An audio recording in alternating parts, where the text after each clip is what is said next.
And we're rolling on here. Everyone check your mics. Check. Hello. Shane, talk. Yep. You got All me? right, I think we're good. I should probably put the headsets on.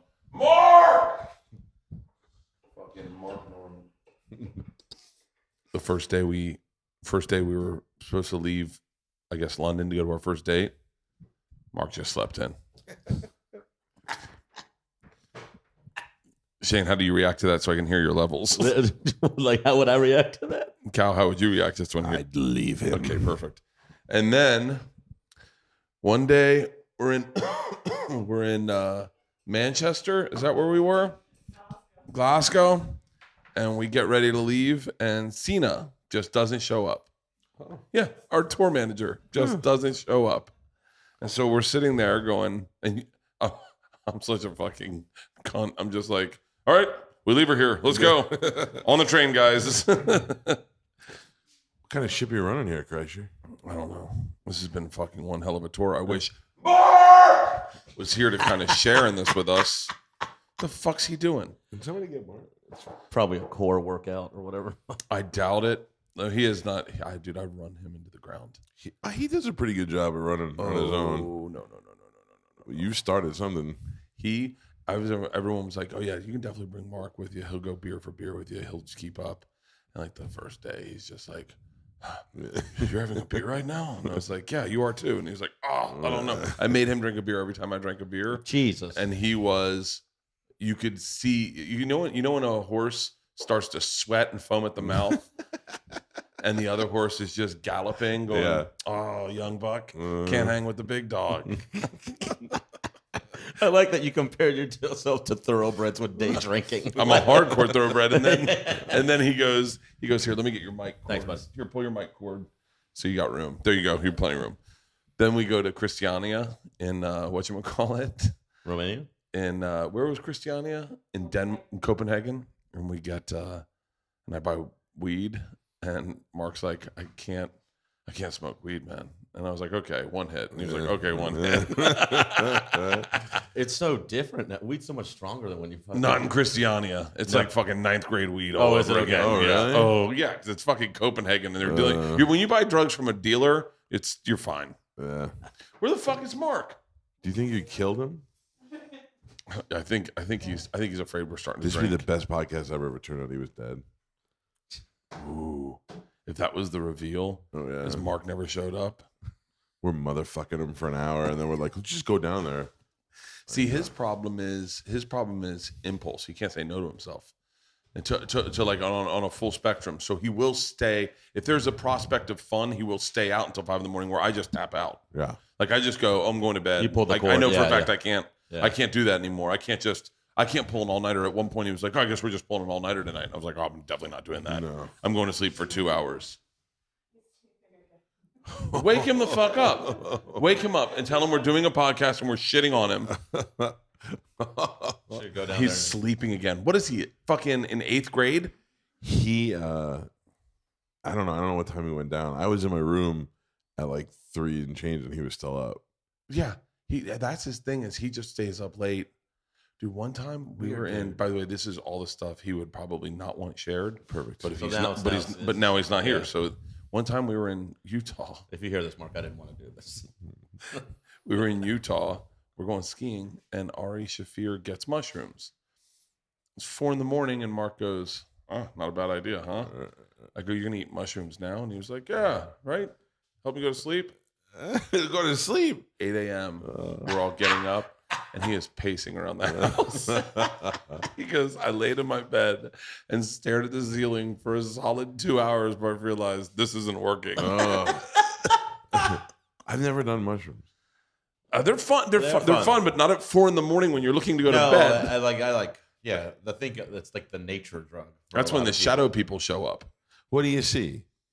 You just like, I mean, for me, I can't do them at night because I see shadows, and I'm just like, whoa, what the fuck was that? Too much for you. Yeah, and but in the sunshine, it's just all the colors are a little brighter. Yeah, All they the- look like neon. Like green is like. Talk. Pull the mic right. Yeah, I should know how to use one. Thank Yeah. you, Shane.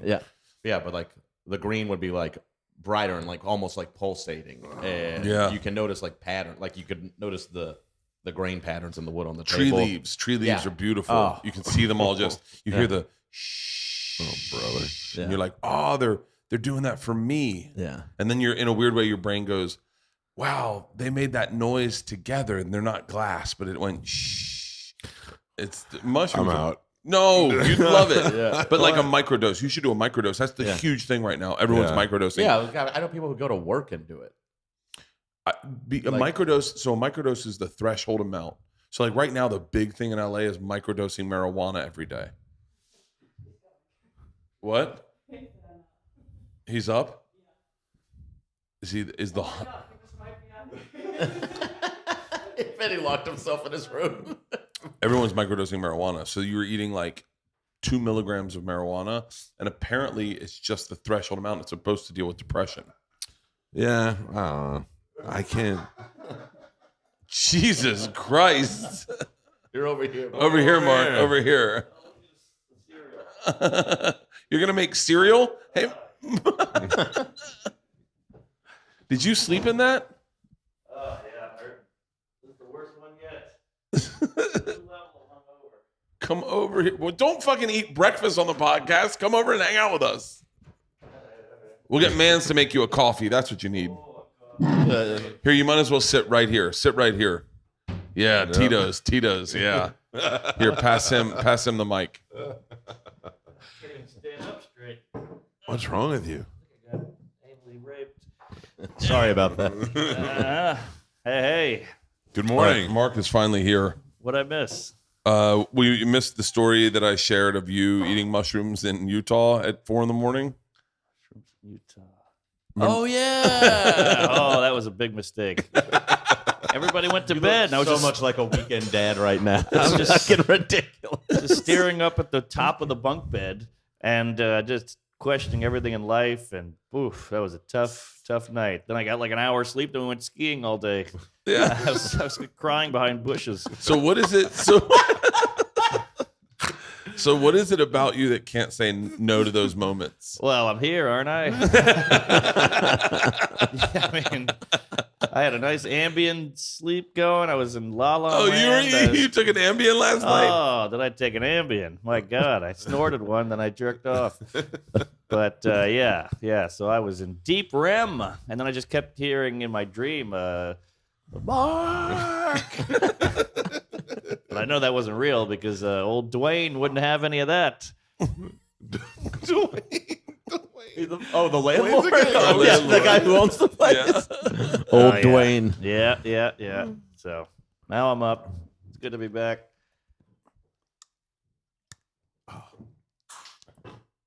There you go. That should work. That is It's been horrible. expired for 4 years. My OCD can't let me get it, throw it away.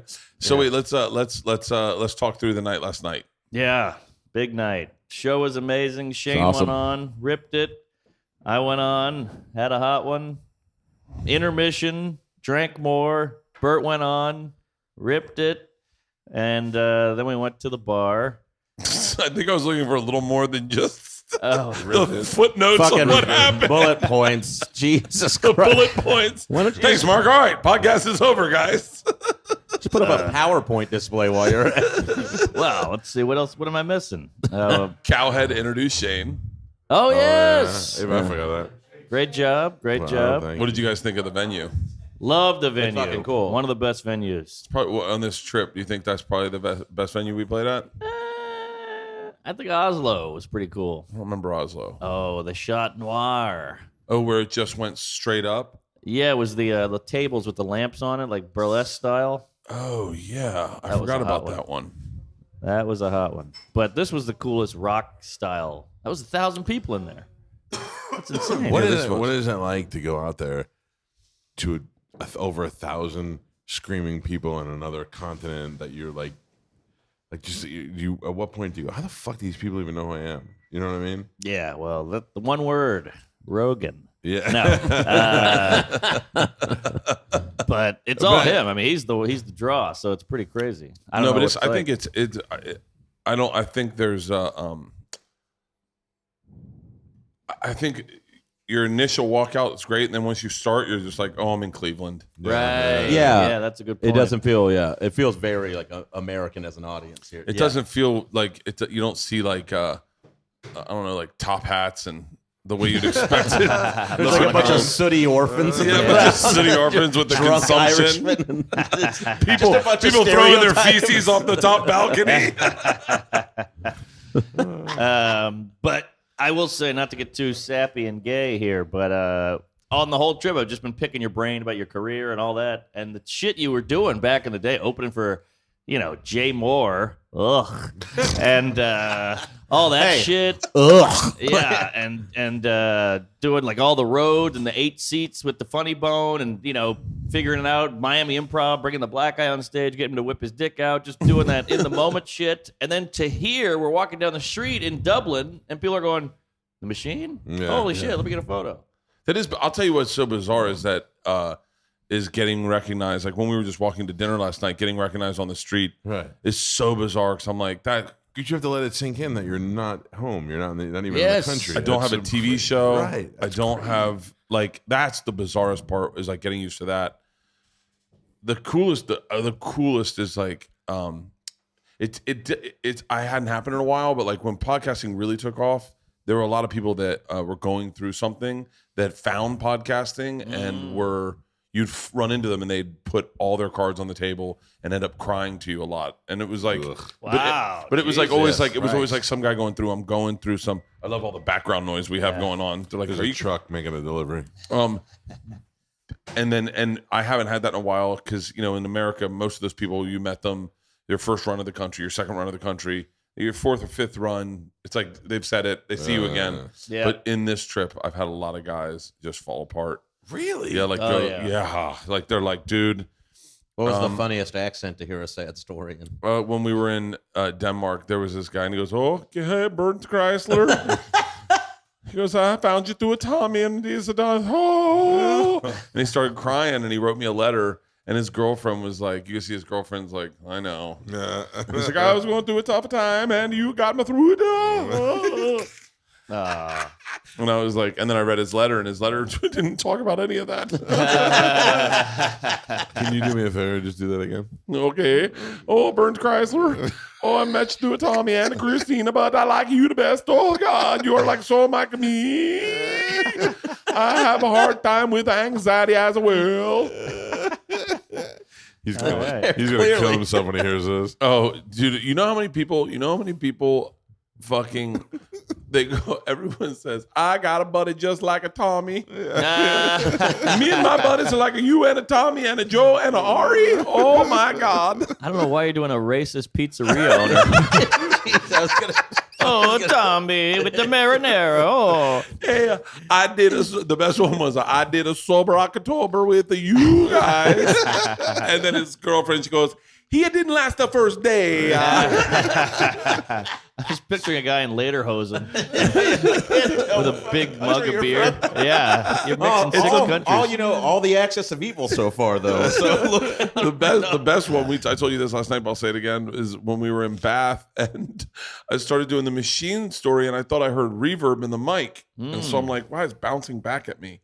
And then all of a sudden I'm like, and then the teacher comes up. She was the teacher and I hear them just murmuring with me. And they're reciting the story. And then it fucked me up because I was like, they're reciting along with me. And I started going, I better say it the way they heard it because I fucking changed it so many times.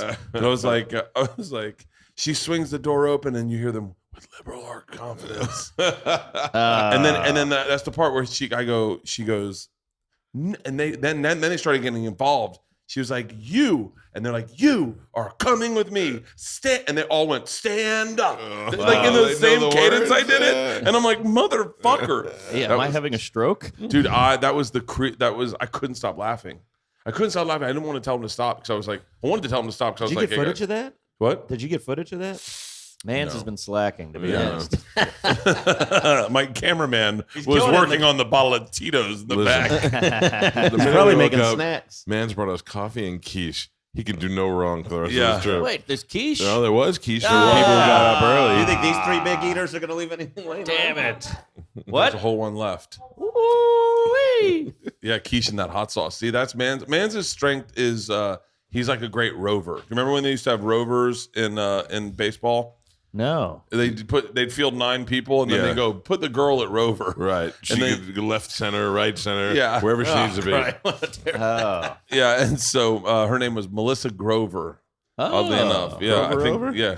And so she was our rover in Pinto League. She was a good baseball player. I ended up knowing her my whole life. Yeah. Yeah, I know her brother too. I think I'm saying their name. I think her dad was an orthopedic surgeon, but she was our rover, and so they just put her like in front of the center fielder, behind the second baseman. They'd move her around in case because no one's hitting dingers in first grade. Yeah. But Mans is a great rover. Like you'll get anytime you get back on the tour bus because he's been with us the majority of this tour. Shane Yeah, knows. we did those first 2 legs together. Yeah. And Mans would you get there and he'd be like, who's ready for a snacky snack? This is why I've gained so much fucking weight. Because then Mans makes this Dr. Frankenstein concoction of pizza and sushi. Whatever we use had, cornflakes. whatever we ate that day. and hot sauce. Yes, you can see you had a bad childhood. Thank you. But the best part of Mans here is that I know all of his stories. So like when Mark first met Mans, I could set Mans up to be the most interesting man in the world. I could because I know everything about Mans. I've been on tour with him for like fucking 9 years. Yeah. So I could be like, Mans, why don't you tell him about the time the spitting cobra got stuck in the car? And Mark's like, what? Yeah. You never heard this story? No. Oh, it's one of my best Mans stories ever. So for those of you who don't know or listening, John Mans has been on tour with me. He was my shooter for Trip Flip, and he was also my shooter for Bert the Conqueror. Mans is getting himself in camera. Say hello, Manzi. And so I'll give you a few quick stories. His By the way- stepfather, Mans grew up at like 10,000 feet elevation. And one night his stepfather had made honey. And one night his stepfather found a bear in his honey. And so he chased the bear out of his honey. And all of a sudden the bear turned around and chased him. So they're like Benny Hill. Sounds like a euphemism. Chasing the bear. And then you see the bear. These are my favorite man stories. Do you think the bear was just like, wait a second, I'm a fucking bear. I'm a fucking bear. That sounds like a euphemism. So God, I came home, there was a bear in my honey. That sounds like came home as a black guy fucking my wife. Stretched it out for me. I do it to Georgia and Isla because they know John really well. And I'll go, did John ever tell you about the time he was a ninja and got arrested? And they're like, wait, what? He's Asian?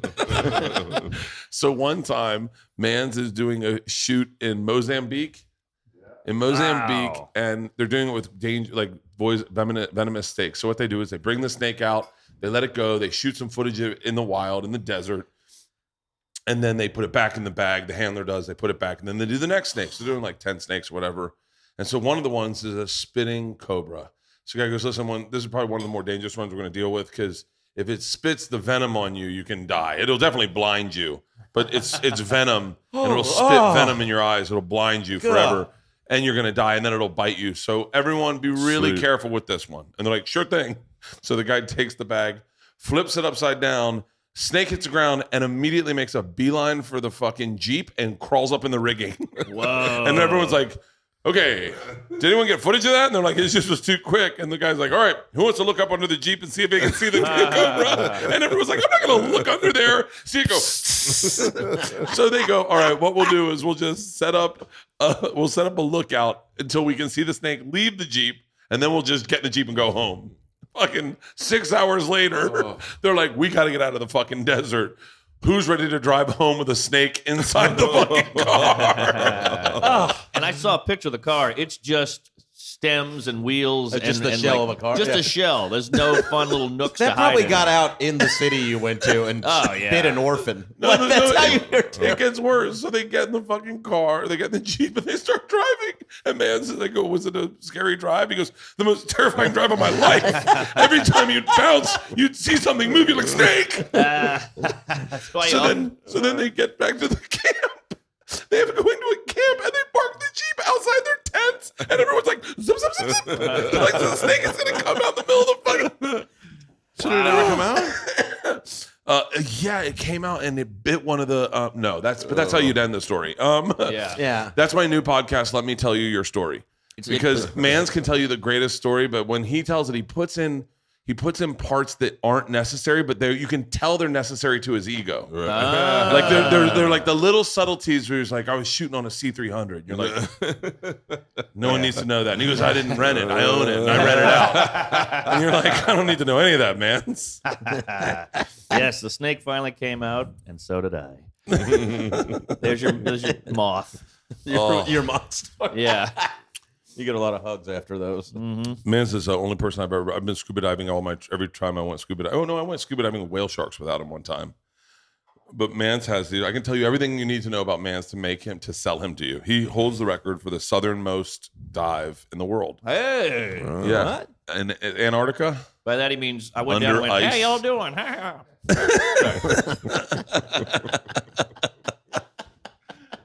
All right. Sorry, everybody. I'm too short. Mark's been fun to write jokes with. Yeah. Oh. Yeah, because Mark's like a joke machine, so like everything's a bit to him. So like out of nowhere, he'll be like, "Hey, what do you think of this?" And then my brain is past that in a little bit, like where you go, like I don't know if it's just attrition. The older you get in stand up, but you just get past the like.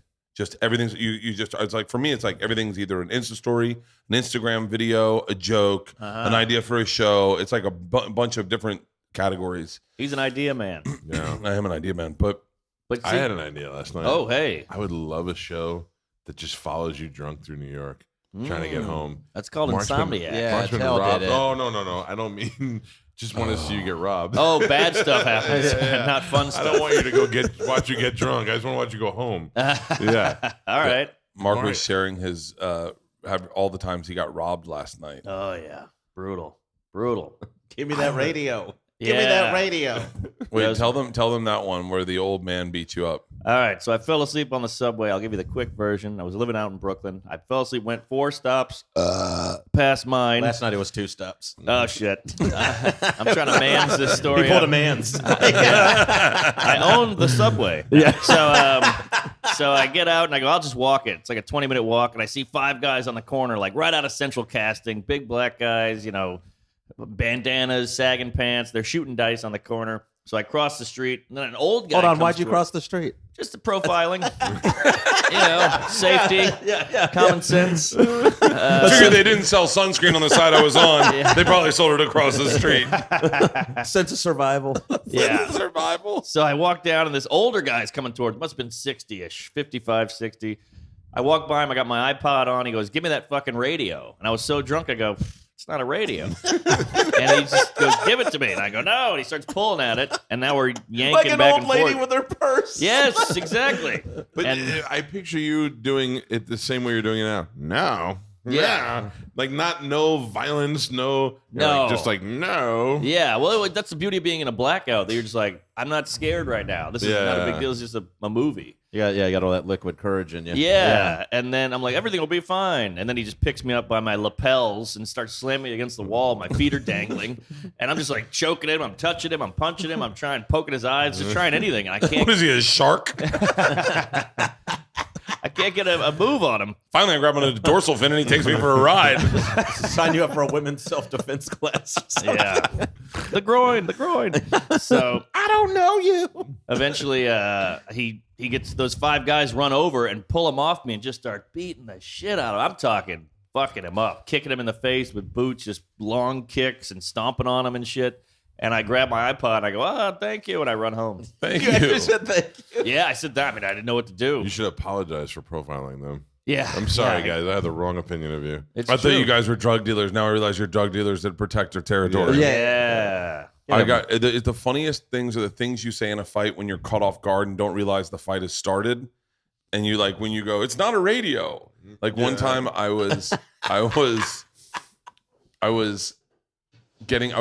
were shooting Reality Bites Back with Amy Schumer, Mo Mandel, myself, Oh, that Donnell was like, Rollins yeah, on Comedy Central. And we were doing So You Think You Can Dive. This is the episode I got kicked off of.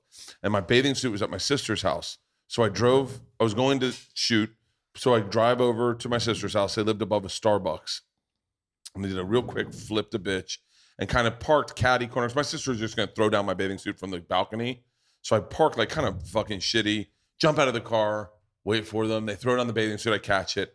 In this time, I see a teal BMW do the same move I'm doing, but Right. but I'm kind of blocking his way a little bit. But he's like, I can hear him going, zoom, zoom, zoom, like revving his engine to turn around, and I can see he's frustrated, but I don't catch it entirely.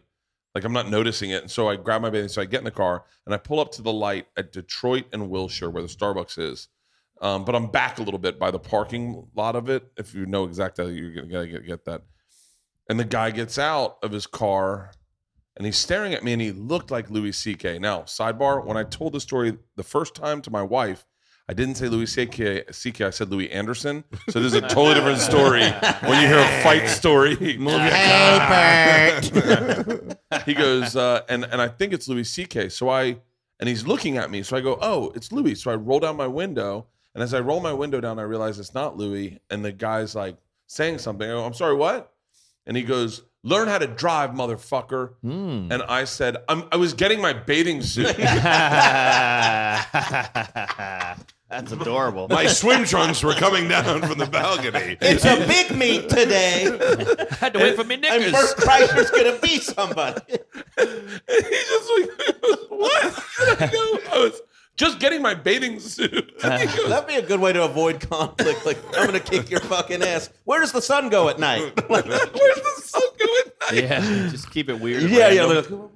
Yeah. And then this fight led me to my very last fight of my life that I've ever been in, the last competition. This fight? This fight, neither of them turned into a fight, but this one led me to the one that ended it forever. He said, I said, learn how to drive, motherfucker. And then I realized now there's people outside the Starbucks having coffee going like, this might be the best morning coffee I'll ever have in my Yeah. life. So I got to put have a my- story for the, yeah. I put my car in park. I stand up out of my car and I said, stop talking tough and walk out to the street and be a man. Whoa. And by the way, in LA, you can get away with that very far. That goes very far. Florida to shot you from my car. Yeah. And the guy said, I'm sorry, what? And I said, you heard what I said, motherfucker. Stop talking tough, walk into the street and be the man you say you're being. And he just went. And now people at Starbucks are like, are you going to be the man? are you going to be the man? And he just walked into the Starbucks and I was like, you bitch. Wow. You bitch. So then now I'm tough. Now I'm tough, right? That feels good. 2 weeks later, this is 2009. You make him 'cause pay for your coffee? 2009, because the next week I'm shooting my Comedy Central special, and I'm meeting the girls at La Brea, the Tar Pits, La Brea Tar yeah. Pits. So I'm taking a left off of 6th Street or 6th Street, I think it is. I'm taking a left off 6th Street over by the Tar Pits, and there's a black dude who sees me turning left, but there's cars coming at me, but I'm turning left, sees me turning left, and so he slows down walking, right? And I was like, motherfucker, he's got headsets in, and I honk at him, and it scares the fuck out of him. Now, look, as a fan of America's Funniest Home Videos, black people are the best people to scare in the world because it's not natural for them. It's like that's not their natural demeanor isn't like who. It's their natural demeanor is like cool and right. and like calm. What the fuck do you say? Yes. But I scared him. And literally, as soon as I scared him, like books flew out of his hand, and he's not a reader. I started laughing so hard. He had a backpack on. Well, there's parts of this where I profiled him, and I was incorrect. Okay, I honk, and I realize he's just a nerd. He's not like he's just a nerd, and so I honk, and I scare him, and I literally shit flew out of his hands, and I laughed. I laughed hard as fuck. Yeah. and I pulled past him, and he goes, get the fuck back here. And I was like, I've done this before. I take my car, I throw it in reverse, I pull back to him, right? I go, what the fuck did you say? And he looks at me and he starts talking and he has adult braces on. And I go, I'm not fucking with this guy. This is the wrong fucking guy. And I realized real quick, this guy had a rough childhood. He grew up really rough. His parents didn't give a fuck what his smile looked like, right? Yeah. He kind of got beat the fuck. And now he's trying to get his life right. I am the one fucking... Oh, you took all of that off? All of this off adult braces. I was like, he's trying to get his life right, and this is I'm gonna be the thing that sends him back to prison. Right. And he's like, dude, I was going to school. I would have my shit. And then this one motherfucker, honky, cracker peckerwood motherfucker honked at me. I threw my books in the air. Well, I'm doing a really racist accent now. Oh. But and so as soon as and he gets up to my car. By the way, he was on the passenger side at first, and very quickly worked his way to the driver's side. And I was like, oh, So he was ready to go. Like, yeah. 100%. The guy that I pretended to be in the street, he was. And I fucking was like, "You're not worth it." I was getting my bathing suit. In actuality, Will I you do think me a I might have favor? said, "I'm not worth it," but Will you do a conversation between the sad guy from Copenhagen and the Southern black guy? I already forgot how that man. One time, this is you're not gonna believe this one. It was the last week of senior year, so we're just getting crazy. We're about to graduate, so we're at this park having a big keg party, just middle of the day. So then, Is this high school or this is college? high school. I went to a Catholic high school. We're in our uniforms. Yeah. We got like a half day, so we're like, let's go to the park. We've got a keg. We're out there. It's like 100 of us drinking. So my friend Packy, who was like a sophomore, he wasn't Pakistani. His name was like Pakenstein, Jeff Pakenstein or something. So we called him Packy. And He shows up with my friend Dirty Turk. So he was this crazy kid who we let hang around us. He was way younger. He was like 2 feet tall, skinny as hell, but he would do anything you said. Like, go jump off that building, go say a racial slur in front of that guy's That's like face. a jackass. Kind It of. was like Jack, but he was fearless. That guy really shined for a little bit. He was I think his name's Steve-O. yeah. and he's still doing pretty good. In and out of boarding school, like parents killed themselves in front of him. One of these kids, just seen it Yeah. all. He was up for anything. So he goes, oh, I got to get something. Oh, there's a house party. There's a house party. So we jump in my car at a convertible. We jump in my car. We're going to this house party. We're in our uniforms and everything.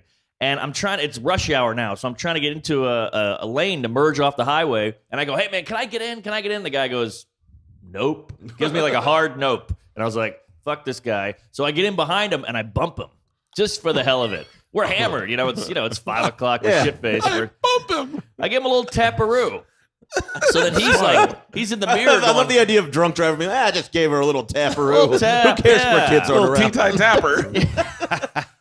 so he's like, in the mirror, like, what the fuck's going on here? Into my car. And we're doing like blow me. He had a ponytail. It was a whole thing. No offense. And Have a pony. Whatever, you fucking drunk boat dad. so so he's like, fuck you, I'll kill you, whatever. And then we're like, oh, this guy wants to play. So I tap him again. Now he puts his car in park. That would send me over the edge. That would Yeah. make me so goddamn mad. Yeah, like if you did it like you were like, oh, God. Looking back, This I is feel when we horrible. were in the beginning. We go, "What's wrong with Mark's brain?" I love that Mark goes, "Oh, this guy wants to play, huh?" So I tap him again. What state is this in? New Louisiana. Orleans. This is New Orleans. So he puts the car in park. He gets out. So now we're like, well, I guess this is on, But there's two of us. I got Packy here. Packy will fucking just lunge at him like a rat. Packy, real quick, take out his knees. Yeah, I'll just claw his neck. So he gets out and he walks past me. So I'm kind of like ready. Walks past me, goes to the back of the car, reads my license plate, memorizes it, walks back up, slams his fist on my hood, and gets in his car. And I was like, huh, well, that was weird. So now traffic's kind of moving a little bit, and I'm like, fuck this guy. What? Cop? No. right. He had like sandals on and shorts. He was like a hippie kind of guy. So now I'm like, well, that was weird, but he's on a cell phone. This is when cell phones were like, if somebody's on a cell phone, you noticed it. Yeah. Big Yeah. brick. And I was like, oh, that's weird. So now we're on the main streets, and I'm following him, but something's up. And then he gets to a green light, stops, and I stop behind him. And everybody's like, why isn't this guy going during the green light? There's a bar on the corner. A guy runs out of the bar, jumps in my convertible. Jesus Christ. Crazy. He had a leather jacket on. He was just day drinking at some bar. It was fucking, we're like, he's in the back, and I'm trying to drive. Packy? Yeah, Packy. So I'm driving now. The guy in the car peels off. He's like, I'm out of here. Fuck these guys. But my friend will handle this, the ex-con or whoever that guy is. The guy who waits at bars for the phone call. So Bill, it's for you. It's Jeff. I've been waiting for this call for 5 years. It's time. This man saved my life back in Nam, and I owe him one. He just the pushes red his phone. drink for it. He goes, put it on my tab. No, he just takes a drink, shoots it, and he goes, "Fill another one. I'll be back in 5." He runs his out, fingers. door slings open, cling, cling, cling, jumps in the back seat, pulls Packy back there. They're having a fist fight on their knees in the back seat, just like a cartoon. So I'm just like, driving, looking backwards, trying to not kill myself. Still driving. Because we're on the street is moving. So So I'm like, and I'm like trying to do swings like back here, like trying to help Packy, like doing some backward hammers, you know, like trying to get this guy. Like a mom disciplining her children in the backseat. You guys stop it. Yes, exactly. I will turn this car around. Exactly. Take it back to your creepy bar. So this is a man. This is a guy's, balding. He's got a leather jacket on with patches on it, and he's got a half a beard. This is a dude Beating up kids in a convertible. beating up a kid, but that retard mom strength kicks in where you're just like scared for your life, fight or flight. So Packy's like, he's one of those, windmill, and so I just scream. I go, Packy, push him out. So Packy gets some kind of demon in him, and he just gets up under the guy and goes, ah! And the guy goes over the back seat, off the trunk, rolls onto the street, and then like cars behind going, try not to hit him. Somebody runs over his hand. And I'm like, the guy goes, I'm like, oh my God, what is happening? So we go to the house party, and we're like, oh my God, you're not going to believe. We're telling everybody. I got a whole powwow around the living room. I'm like, this crazy Packy pushed him out. It was insane. And Packy's just sitting in the corner smoking, not saying anything. He was a psycho. I think he's since died. But you should have Packy with you at all times. I think he's dead now. Yeah, there's no way that guy's alive. Yeah. Oh my God. He got the HIV or something. Packy took that guy's seat at the bar. Yes, exactly. That's the only way to get that seat if you kill the guy before. It's like when you go to a dojo and you beat the master. Wait. So how does the story end? All right, so we're at the party, and I had a beeper at the time, and it was one of those douchey clear beepers where you could see the electronics remember that, inside. Yeah. So my mom was going like, call mom, 911, mom, dad, call mom, we love you, what happened, and I'm like, whoa. So I call my mom, I'm like, hello, trying to be sober. And she's like, the police are here. Get the fuck over here. I don't know where you are. I don't know what you did, but I got 6 cops in the living room. I'm feeding them coffee. They're all waiting. You're going to jail. Come over. Hung up. And I'm like, oh my God. Packy, quick, get in the car. Switch clothes with me. I'm going to need you to be me for a month. Better not end it with Packy getting shot on your lawn. Yeah. So I was like, oh, fuck. And here's the clinker. This is where I got saved. So I go, I guess I got to go home. And my friend Jay goes, wait, if you're going home, you reek of booze, you look like hell, swallow a big gulp of this. And he handed me a jar of Jif. If you put peanut butter in your mouth, you can't smell booze. I didn't know that. Some guys keep peanut butter in their glove box just in case they get pulled over. It works 100%. Sir, do you know why I pulled you over? I'm not really sure, but I was eating peanut butter and driving. Pulling a Mr. Ed. Yeah. So I was like, all right, I put the peanut butter in. I drive home, and this cop car is all out in the front lawn and everything. And I go in, they're all sitting there. And my mom's like, this is him when he was 14. And she's showing him like the scrapbooks He's and shit. a good boy. Yeah. He was a bedwetter. Here's his monkey boo. And it's a little, toy with the eye missing. So I go in, they're like, son, we got to have a long talk with you. You're in deep shit, blah, blah, blah. And I'm like, I don't know what you're talking about. And they go, well, just don't lie to us. And they keep looking at my eye, and they keep going, let me smell your breath. I went, and they go, oh, well, he smells like peanut butter. Like any normal 18-year-old kid having peanut butter At jellies. midnight, full of peanut butter. Yeah, He's a good kid. He drives a convertible. Your parents weren't smart enough to be like, we should probably have a lawyer here. Since They're they both wanna- lawyers. Shitty lawyers. Yeah, I guess so. But they didn't know what. They think I'm an angel or something. They're just like, oh, we'll settle this up and get this over with. So the guy goes, a guy says you ran over him with your 71 brown Cutlass convertible. And they go outside. There's my 71 brown Cutlass convertible. They're like, well, this checks out. And I go, I'm going to be honest with you. A guy jumped in my back seat, and we pushed him out, and that's all we knew. Self-defense. And the guy goes, all right. And then I had to go to court with my dad like 2 or 3 times. Another case solved by New Orleans finest. All right. And that was it. Well, guys, he's white. We don't believe him? Yeah. You had to go to court for what? I had to go to court because the guy pressed charges. Against you? Yeah. He jumped in your car Yeah. and then pressed charges against you. Yeah, he was just trying to get a buck. Yeah. Clearly. These guys were end of their rope like skeevy white guys. Right. And nothing came out of it. Nothing came out. We just denied. So hopefully he'll hear this. And Did he say, like, you just hit him? Was that his story? he said I just hit him and then kept going. Okay, yeah. And I said he jumped in my back seat, and they were like, well, he didn't mention that, And I was like, yeah, what the hell was I supposed to do? I'm a kid. This guy jumps in my back seat. What are you, fucking nuts? And the cop was anytime like, did the police talk to Packy? No. Packy's in the wind. Yeah, Packy knows how to escape. He sees a signal and he runs into a tree. Packy's got 6 cents. Yeah. I wonder how he's doing. If anybody knows the whereabouts of Packy, Sean Packenstein, please write in. What if his last name was Pakistani? Sean Pakistani. I love that you really didn't even know his name. You're like, I think it's Packenstein. No idea. He had no, like, he's one of those guys with no birth certificate, no I know a guy like that, whereabouts yeah. unknown kind of thing. There's a group of men that were those 9th grade boys that were fucking lunatics. That I wonder, like, ours was Seth Drucker. Seth Drucker was the, like, theoretically, if you're going to go by social standings in the animal kingdom, he would be the stand-up comedian that was the fucking superstar. Like, he was the funniest fucking kid. The baddest kids are always so fucking funny. Because they're fearless. Yeah, they just keep doubling down. Yeah. I always wished I had, like, that kind of, like, you're in a lot of trouble and be like, well, fuck it. Blow me, bitch. Yeah, like, I knew a guy, this guy, Larry Newberry was his actual name. He would somebody was stealing all the hood ornaments off of the teachers' cars in the lot, and they found out it was him. Classic. Yeah.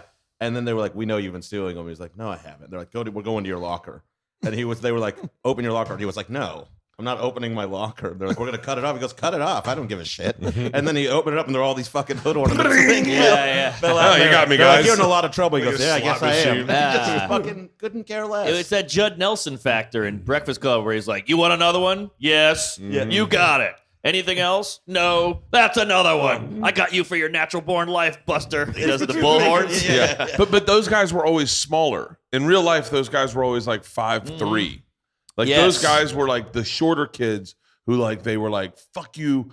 Like, their dad took the belt to him. You could kind of you could see they were just fearless. And then I think guys like me who became comedians watched guys like that and kind of figured out a way to make that funny, but not make it who we were. Yes, exactly. Because it's too reckless. It can't be Way harnessed. too fucking reckless. Whereas you could see it from afar and harness it. But I think you go back evolution-wise, those crazy dudes, those were the guys in the front of the Scottish army going, come on, and holding an axe. And that's just, generations later, but it's still, that gene is still in them. And instead of, holding an axe and killing a mongoloid, they fucking jump off a roof into a nihilism pool. does have its place. Like lunatics do serve a purpose. Yeah, where they like, I remember coming into, I won't say this guy's name, but it's another short guy that was a fucking lunatic. That I remember the first day I met him. This is, by the way, you know this guy too. He's a good friend of mine. The first day I met him, the teacher hit it. We walked into the library, and they go, "Hey, his brother had gone to Jesuit too." And the teacher goes, "Are you boys freshmen?" And I said, "Yeah." We said, "Yeah." It was me, my buddy Cayman, my buddy Sean Hooker, and this guy. I won't say his name because he's doing really well, and I know he doesn't like to be. But everyone knows who it is now. Yeah. So they go. Yeah. And she goes, "What are your names, boys?" So I go, Bert Kreischer, and he goes, Cayman Zara, Sean Hooker, and Spencer goes, Spencer Ford, and she slapped him. And he goes, what was that for? And she goes, I know your brother. You deserve that.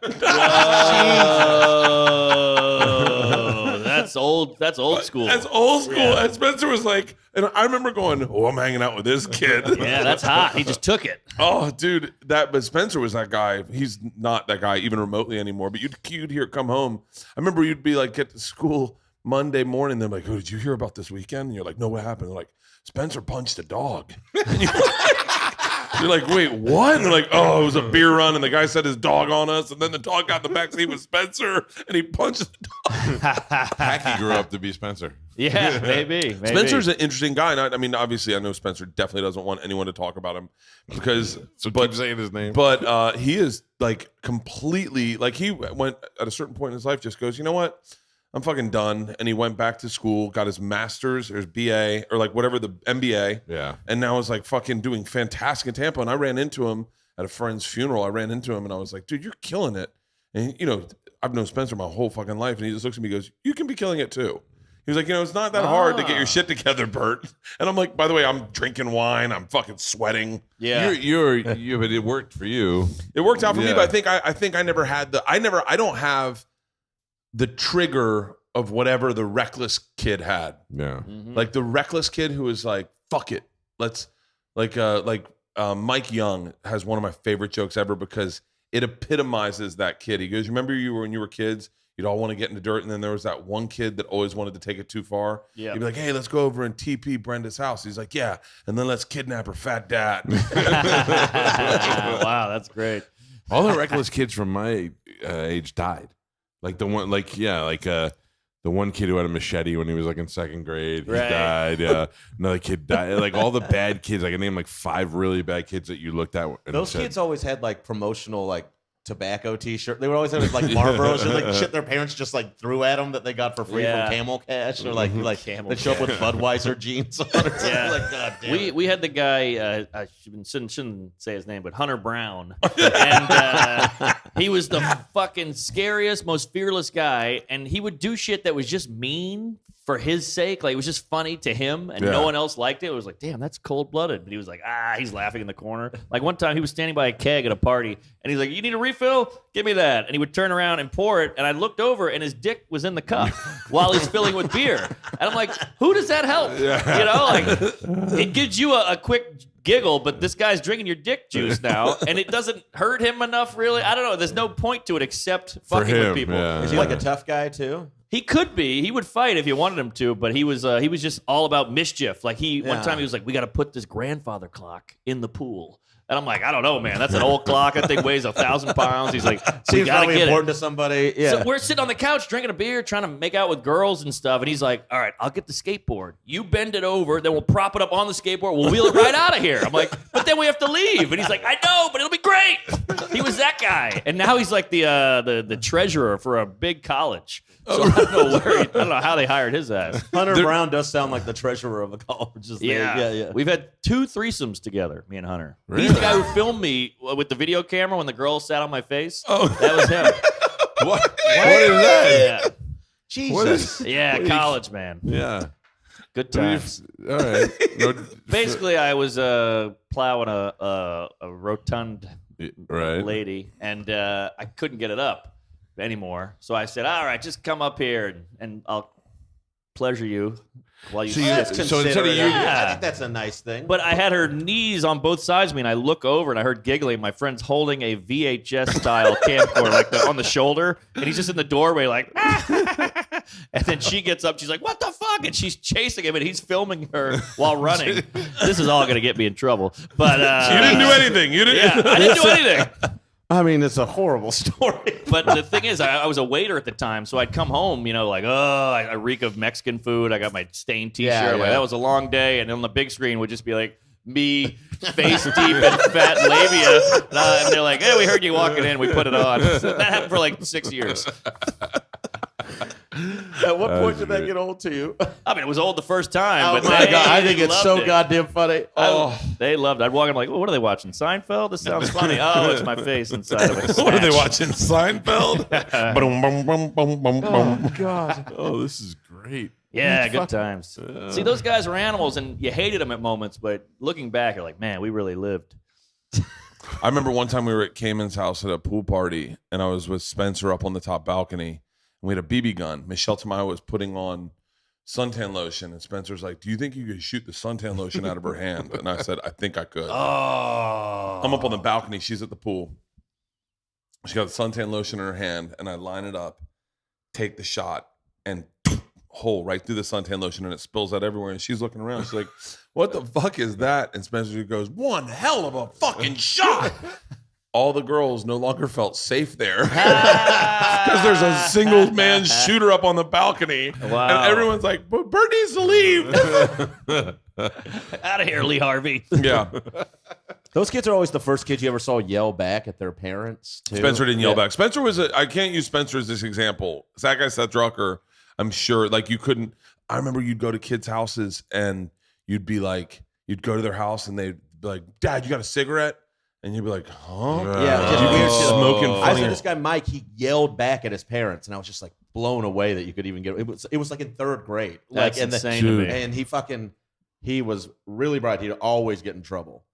But he got a scholarship to a school that he didn't want to go to, and his dad was like making him go to it. And they were sitting at the kitchen table, and his dad was like yelling at him. He's like, "I'm not going. I don't want to go there. I'm not going to be happy there." And his dad's yelling at him. They're eating Frito pie, and his dad goes to his room, grabs his college diploma. He's like, "You're never gonna get one of these. You're a piece of shit." And Mike just picked up his fucking food and threw it at his dad's face. Damn. He was like, Oh. "Fuck yeah!" And they're just screaming Oh at my one God. another. And this Wow. was on the reg kind of shit. And his How mom the was my third grade teacher. For real? Yeah. How the fuck can you do? Like, I've had 2 blowout fights with my dad, but they were as adults. Like, they were like when I was an adult. It wasn't like I didn't never had the balls to No. like scream at my parents. Same. What I could do was get frustrated, walk through the house, and punch a wall. That was one of my That moves. was the big move. Slam some doors. Yeah, Yeah, punch yeah. a wall and just show them your power. Yeah. And that's yeah, you don't want none of this, old man.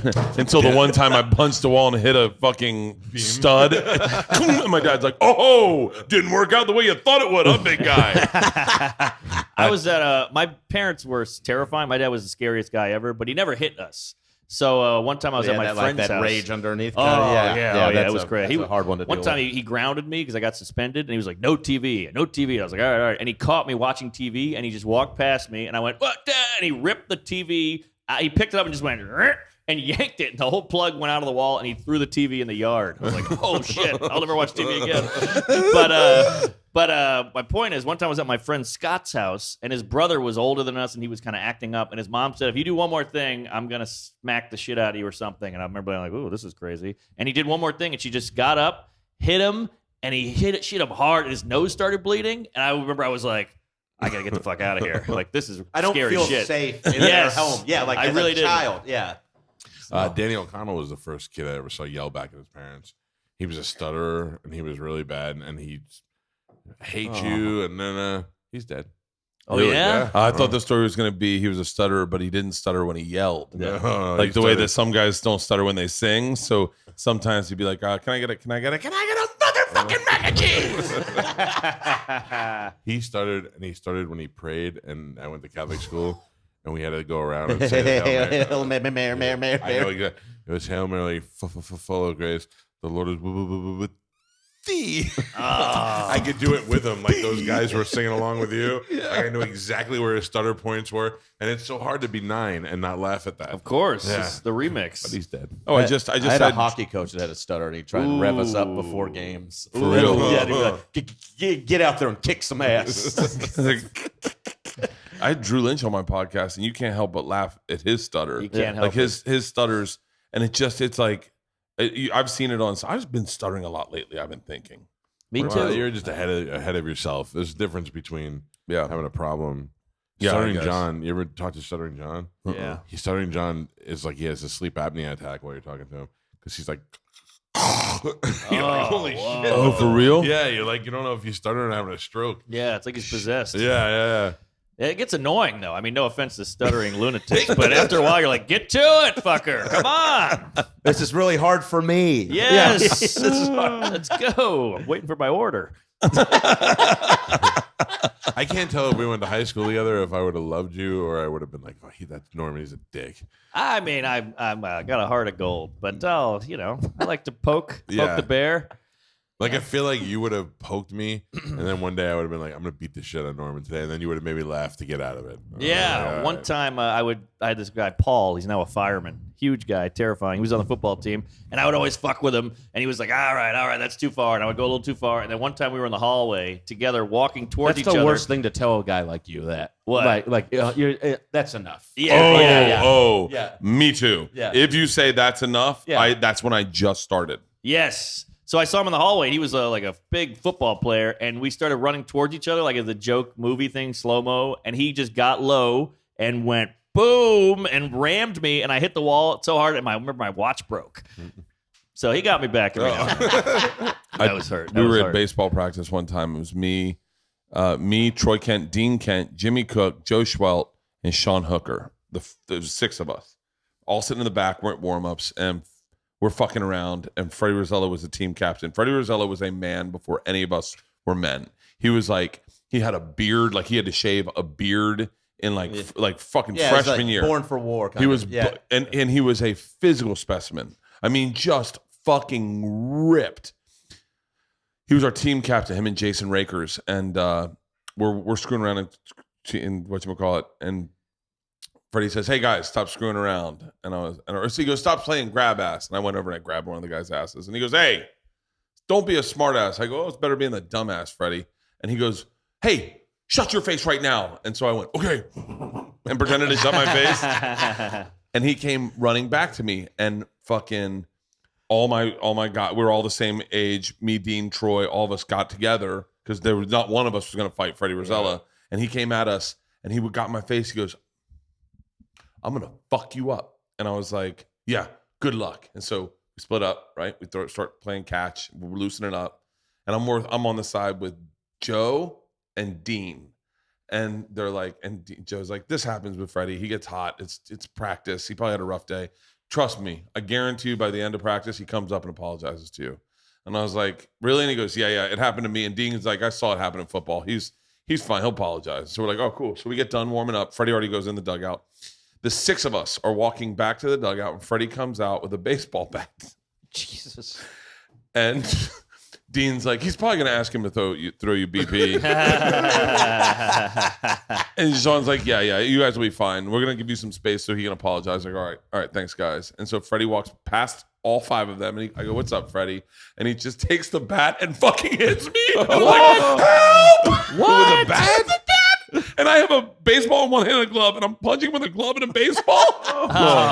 And fucking Joe Schwelt jumps on him, and Freddie throws Joe Sheldon into right field, like slings him. Wow. Sean Hooker jumps on. The 6 of us fought Freddie Rosello, and he won. Wow. He won. And by the way, we got the bat halfway through the fight, and we still couldn't win.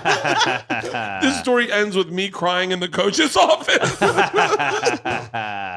Where did he hit you? Oh, everywhere. I got fucked up. Aluminum or wood? Aluminum. Oh. Dude, I was at one point. He continued to fight me while he fought off all 5 of them. He had me pressed against the chain link fence at Jesuit and was fighting everyone.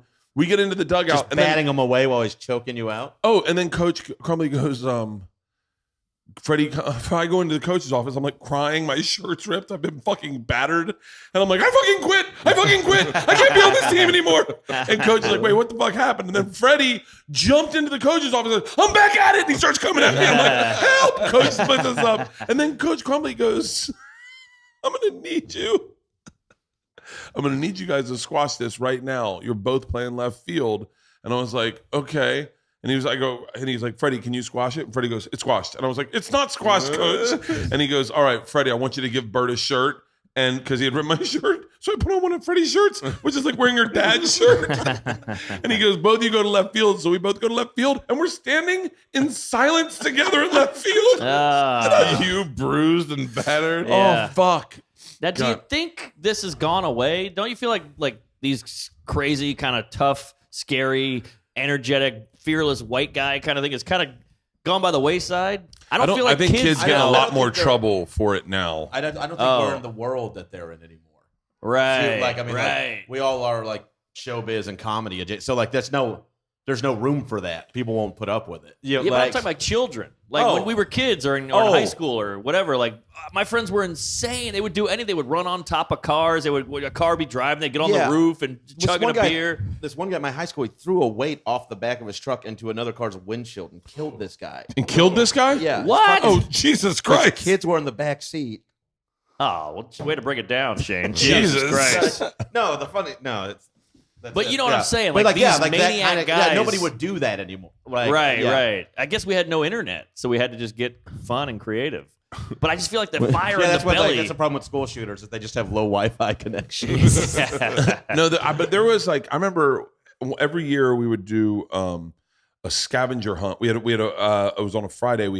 All we had to do was go to church, and it was like a big day of repentance. And so that Thursday night, we do a big scavenger hunt where we do it all around the city, and it was just chaos. I mean, no one went to bed Thursday, and we all went straight to school Friday morning from the scavenger hunt. And then Friday after that, we would go start drinking and streak the girls' school. Yes. So you want to talk about a straight up fucking illegal behavior. Me too. We get in Mike Sycon's van. I definitely should not be saying names now. Yeah. Doug Rowe, Jeff. I mean, all my friends, we all get totally naked in a van, and we drive up to Academy, and we're completely naked, And we go, all right, go. We have no idea how the school's structured. We don't know where the classes are. And all we do is streak the kindergarten, first grade, and second grade halls. that's Holy hilarious. Lord. We run through and we're looking. Now, they can't see our dicks because the way the doors are, those little panels. But we're looking through and we're like, it's all children. We're sprinting That's through. great. Sprint through. Like, fuck, everybody out. Everybody So out. technically, you're a sex offender, but not 100%. registered. But now, back then, I think you would never have gotten called a sex offender. You just been like, oh, fucking boys will be Idiots. boys. Yes. And by the way, none of us were sex offenders. None of us were. Right. Our intentions weren't bad. It was just a fuck up. But now those kids would be ruined forever. Yes, exactly. So what does that mean? Do we have too many rules now? Or are we too pampered? Or I mean, no one's dying. But, your friend threw a weight on a guy and killed him. Well, I didn't know that All guy, your but friends are dead. So maybe there is some good Packy's too. probably gone. Oh, Packy's way dead. Yeah, he got killed in a gang fight. I'm sure. I'm a fine Packy. I don't. He's I out don't know. there. Maybe it's that what it could lead to. I think is I don't think people think streaking is the craziest thing in the world. More like Streaking's But the nudity, I don't know. Yeah, there's a but, lot I of get there's what a you're lot saying, but of I, Lower East Side comics that if you told them a streaking story, they wouldn't giggle because they wouldn't be allowed to because their virtues wouldn't allow them to. Yeah, no, I and they'd agree have with to that. go, what you did was wrong, man. And you'd be like, oh, come on. I know, but no. You need to understand that kind of behavior is rape culture. And you're like, Right, hold on, right. calm down. That's not what I'm saying. And they're like, no, that is what you just said. You scarred those, they wouldn't be able to find the humor in it. Yeah, or they're any kind of innocence. It's all perverse to them. For them, but everything, yeah. And agree, I'm not. Yeah, they would do that 100%. But I don't know where that line gets drawn now either. Yeah. Because maybe some dudes don't need to go streaking. I mean, you and your buddies were probably fine, but there's probably one dude that's a fucking. Isla got I don't know. I've talked about this a little bit on stage, but I haven't really talked about it. But Isla got a death threat at school. What? Yeah, they called us up. Leanne and I were looking at houses, and someone was like, Jesus. the teacher was like, hi, is this Leanne Kreischer? And she goes, it is. She goes, hey, this is the principal. I just wanted to keep you abreast of things that are happening at school. And Leanne's like, okay. She goes, today, someone threatened to murder Isla. And I was like, I'm in the car. I go, yeah, you got the right kid. and she was like, who's this? And my wife's like, oh, my husband Bert's on the phone. She goes, okay, fantastic. Yeah, there was a boy at school, and he said he was going to kill Isla and all her friends tomorrow at school. And then all of a sudden, it is super serious. Yeah. They take the kid out. They fucking put him into counseling. The kid's out of the school. He's like, and by the way, it's like how many times? I mean, I didn't really go to a school where that would have happened technically, because I went to I didn't go to a public school meeting. I didn't go to a school where maybe I was bullied unrelenting by a group of girls who thought it was fun and just I broke and back then you didn't know what an autistic kid was. They'd snap and be like, I'm gonna kill every motherfucker in here. Yeah. And now they take that kid out of school. And then they go, just so you know, we talked to Isla and her friends. We've talked to the kids. We've talked to the kid's parents. He's out of the school. And then we pick up Isla that day. I go, how was school? And she goes, fine. I go, anything interesting happen? And she goes, no. I was like, any homework today? And she goes, no. I said, do you have any pop quizzes? And she goes, no. I go, did anyone threaten to fucking murder you and your friends? And she was like, oh, you heard about it? And I was like, yeah, I heard about it. I go, Isla, you gotta tell me. And she looks at Leanne. She goes, I knew he'd make a big deal about this. And she goes, Dad, it was just, I don't think he was serious. He was just saying it. And then someone reported him, and then they have to take it seriously. Well, this is a dumb. It's good that your daughter has that kind of Until the day she gets fucking murdered at school. Right. This is a dumb, But then cheesy she's logical question. enough to think that not everything is a fucking, she doesn't have to send off a fucking tornado alarm Right. anytime there's a great. She doesn't great go right cloud. to 10. Yeah. But so why do you think there's school shootings now so often, and there were none in the 70s?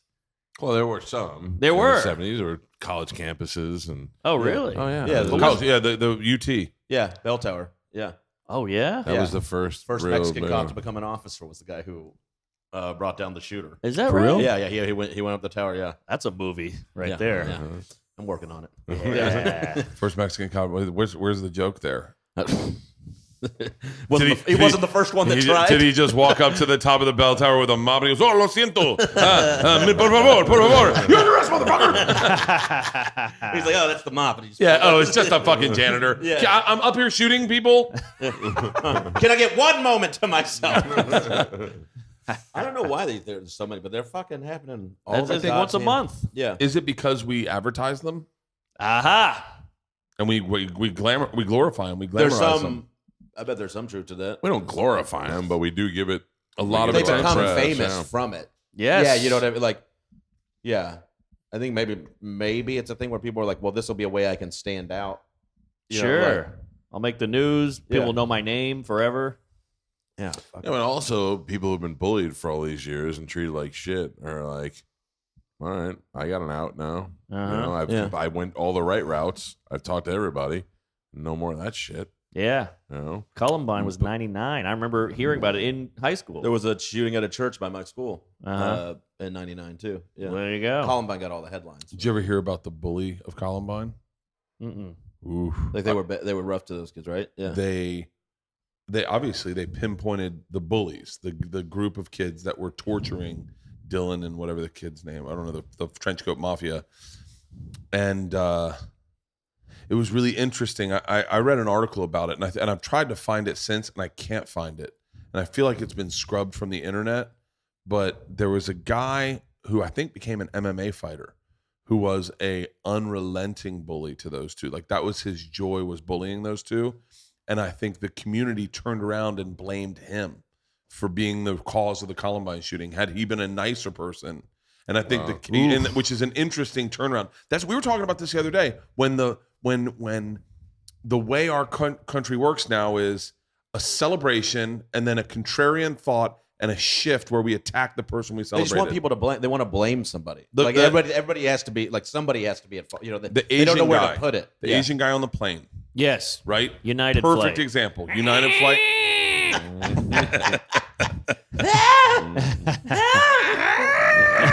Dude, those are real sounds.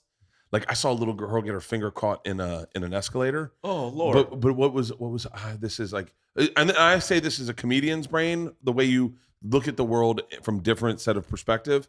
But what amazed, I knew something would happen to her immediately because her body moved in ways that were not natural to normal society. Right? Like if you're just going up an escalator, you're like, fine. And then her finger got caught and you just watched her go, like, and you were like, oh, something immediately went wrong. Yeah. And it just popped out. It popped her finger popped sideways and then her mom slipped it back and they were calming her down. But I was like, whoa, when you see fucking a shift in the homeostasis of society happen where that guy, they drag him and then all of a sudden you're on a plane and you hear a guy give a guttural sound. You're like, oh, shit's getting so real. Yeah, it's so primal. It's not. Yeah, So primal. It's just like it's all pitch and all tone. See, that's what I'm looking for in porn. Is something primal, something real. That's why I like Backdoor Casting Couch. Was the moment he said, "Now I'm gonna need you to suck my dick." That look on their face, like, huh? That was my Yeah. favorite part of the whole fucking porn. Right. Now I'm gonna need you to suck my dick, and I'm gonna fuck Maybe you you shouldn't be streaking. Yeah. But my point is, they took that Asian guy, they threw him up on a pedestal, and then immediately society goes, all right, what's fun to do? It's fun to take someone down. And then they just, and they're like, he's a pill pushing dealer. Yep. He's a piece of shit. He's been disbarred. What is it? Yeah, but that doesn't have anything to do with what happened to him. Like Doesn't matter. Yeah, Doesn't I know, but matter. it's like, what's the same thing? That kid that was bullied, and it went viral, and all these people like donated money to him, and then it turned out he said the N word a lot. you know? Yeah, and yeah. people were like, Yeah. I saw somebody tweeted, and they were like, Patton. It was Patton Oswalt. Somebody tweeted at him like, oh, you supported this kid, blah blah blah, and then Patton was like, yeah, I saw a thing on the internet that moved me, and I thought this kid was in the right. Like, Right. But like now somebody's like, it's like betting on a bet almost. Like it's like it's like somebody says something and they can't. Like this person wanted to bring down Patton Oswalt for sharing a video he thought was like a legitimate thing. You know, like it's fucking. Nobody's like. I don't know why people are walking around ready to be pissed off all the time. People love it. They want to win. They want to be right. Yeah, and they don't. Yeah, and Because nobody they ever have- says they're wrong anymore. Yeah, Covington exactly. kids. Yeah, Covington kids. What? The Covington kids. The Covington kids with the MAGA hat where the Native American Oh, elder yeah. got in their face. Yeah. And I mean, it That was bothered ugly. me so Yeah. much because so many of my friends Yeah. destroyed them, destroyed those kids, doxed them, give us our names. We need to find out where they live. And I remember were we on the tour bus at the time that was happening? I don't think so. I was in the tour bus when But that was maybe, happening. Maybe though. And I was like, and I almost tweeted out, I'm I'm hesitant to share judgment because there's always two sides of a story. This can't be that simple. And also, both sides can be wrong in a fight. You know, like Yeah, well, the thing is, it gives you a personality to be mad at that. You go, I'm on this side, and I'm going to let everyone know, Yeah. and I'm a good person. that's what comedy is now. That's what comedy is, exactly. Yeah, I'm preaching to this side. or not that all side. comedy, but yes, that You is know what what I a mean. lot Yeah, of like, comedy is doing. Yeah. Is they just go up with the It's agreeance. yeah. It's not brave to tell a room full of people that already agree with you the same thing they're already thinking. Yeah, Like, I think but they trans act like folks it. should be able to live their life, and you're like, hey, right? Where's the joke in that? No, Yeah, there's, exactly. There's no joke. It's not just that like you can't do that, but you should still make a joke. Like, don't call them a brilliant comedian No. if that's what they're doing. Yeah. Like, Yeah. there's work to be done in this fucking job too. Exactly. And then these people go to the middle of the country to the Omaha Funny Bone, and everybody's going, what is this? Huh? Yeah. But the industry puts these people up on a pedestal like, they're heroes. This is the next George Carlin. You're But like, no, it's not. But they don't stay there. They know, like even if they No. go to the top, you still have to be able to do it. Have you Like, had any? I- have you had I any hope you're like right. Yeah, liberal like, I mean, comics like, on your well, show? like, Liberal comics. Like, have you ever had any like alt comics come on? And you guys had a big fight with Jim Jeffries, right? We didn't until the very end of the interview. He shit on America a lot, Hmm. and And he moved here. What the hell? and he has a that- show. Well, it's funny you say that because that's what we said.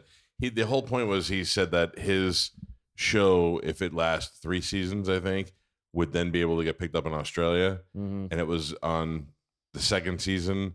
And Galvin, who I do the show with, said, "Well, maybe if you wanted to get picked up, you shouldn't be shitting all over America." The show, kind of joking. Yeah. And he turned that into, we told him, if you don't like it here, go home. And then he went on Rogan and said that we told him that he made up shit. Oh, boy. He's one of those guys. But that was a long time ago, and he's since then been like, yeah, we're all cool now. But he really blew that out of proportion. And then he wouldn't handle it in the room. But then he got on stage and called us pussies. Oh, boy. Yeah, he was one of those guys. But Patton Oswalt pissed me off when he wanted that. He retweeted that kid's address. He did what? He retweeted that kid, the MAGA hat kid. Oh, really? Yeah, He retweeted his address? Yeah, somebody tweeted out his home address and he retweeted it. And I thought the kid didn't do anything fucking wrong.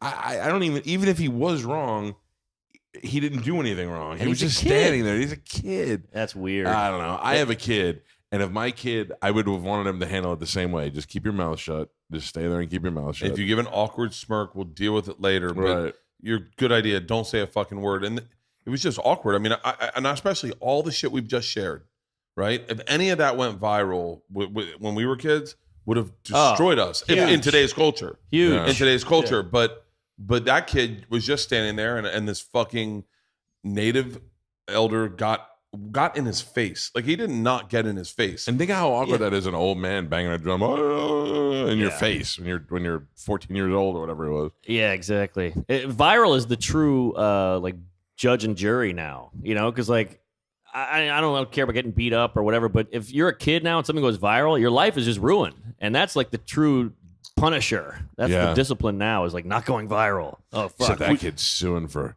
hundreds of millions of dollars. Is he? He's suing CNN. He's suing the New York Times, the Washington Post, because they vilified him and he didn't do anything wrong. What's Did he that? swing Patton? No, he's not suing Patton. Patton just retweeted. See, I'm friends with Patton. Like, I would say legit friends with Patton. I saw him the other day eating breakfast and went over, said hi. I like Patton a lot. He's a nice guy. He's I a like good- Patton a lot. Great But that's comic. just a dick Yeah. move. That's a dick move. If you saw that guy beating up the Indian, then you can hop on board a little bit. But he just was a kid standing there, and then you put his family and his life in danger by doing that. I think a lot of these guys on Twitter, they kind of go like, I got to show I'm the real deal. Yeah, I'll put out his address. I stand behind my cause and all that shit. And you're like, all right, but this is getting out of hand now. Yeah. Are we doing that now are we doing what we're saying other people do? If we're Exactly. saying, like, Exactly. in this moment, are we doing that by saying, like, if Patton retweeted that guy's address, are we like beating him up too much about a thing that's not even? Yeah, you know, it's exactly the same thing. yeah. Yeah, it's identical, and we feel good about it because we know that my listeners are going to go, "That's fucked up." It's a safe place to show your outrage. It's like it's a bizarre, it's a bizarre fucking world these days where it's like the real bravery would be, I mean, not this. I'm definitely not suggesting this. I'm just saying, like, I'm separating myself from this, but saying the real bravery would be Patton going on Rogan and saying, "This is why I doxed him."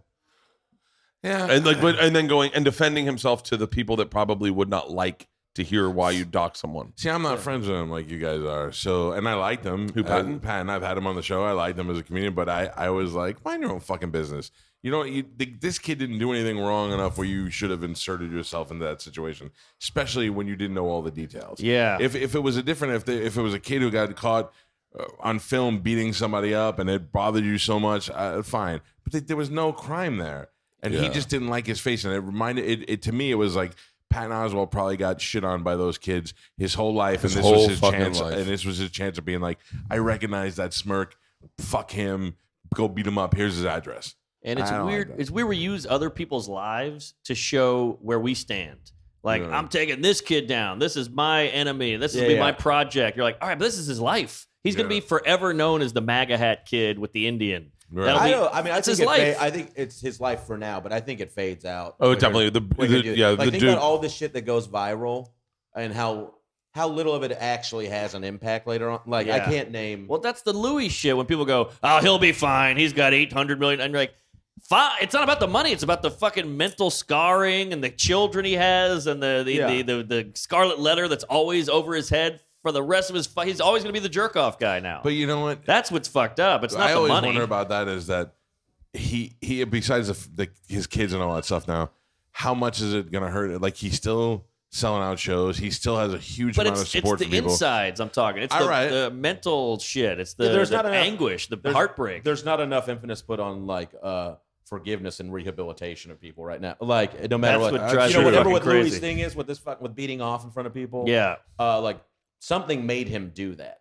Right. Like, and then also he's like, now he's got to fucking deal with it and the repercussions of it, of being caught for doing it. But no one's like, well, how do we fix this part of it? You know, like, just hurt him, and hurt like, him, I'm not saying hurt him. He has to like keep something out, but like, how do you actually fix this person? Like, that they can live with this? Because that's an important thing. That's like, you know, when people are like, you take something away from somebody, it never makes anybody happy.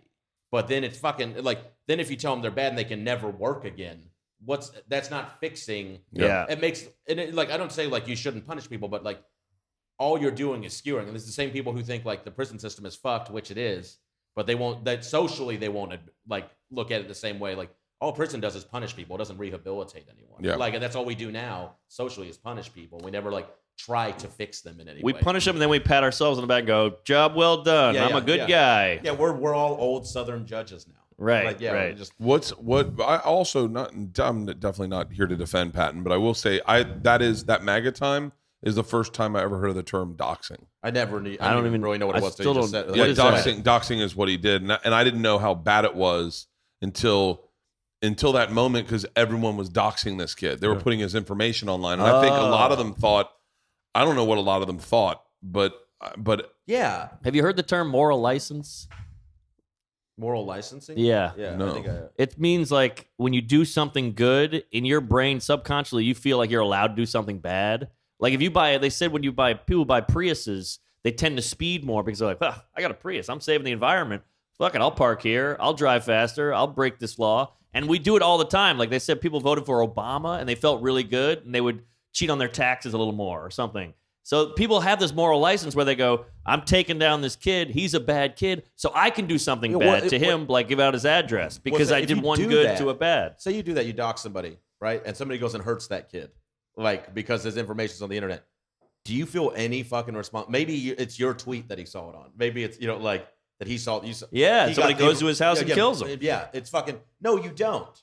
Like that's what everybody does. They fucking react like shitty little cunts. It's very primal. And it's fucking. What would Patton Oswalt do if somebody went and beat the shit out of that kid? Would he be like, haha, it worked? No, or would he be like, no. My bad? I Because think he's a good guy. Who, Patton? Yeah. Patton's a great guy. Yeah. He's been really. I don't know what he would do. I think he would feel horrific. I think But so then why too. did he do it?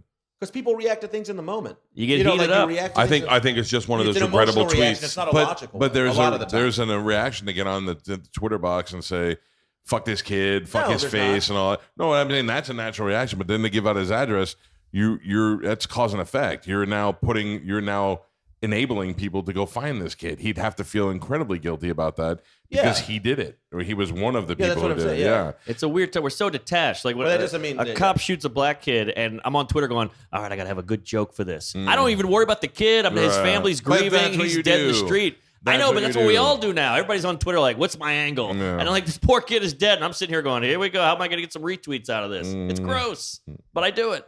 Yeah. It's snide. Do you think I could leave you guys for 5 minutes while I do a call in and you guys continue this? And then I Sure. come back. So I'm really enjoying this conversation, but I got to call in. Should we end it, or should we? I don't know. Should we end it? You and want go to pause drinking? it or?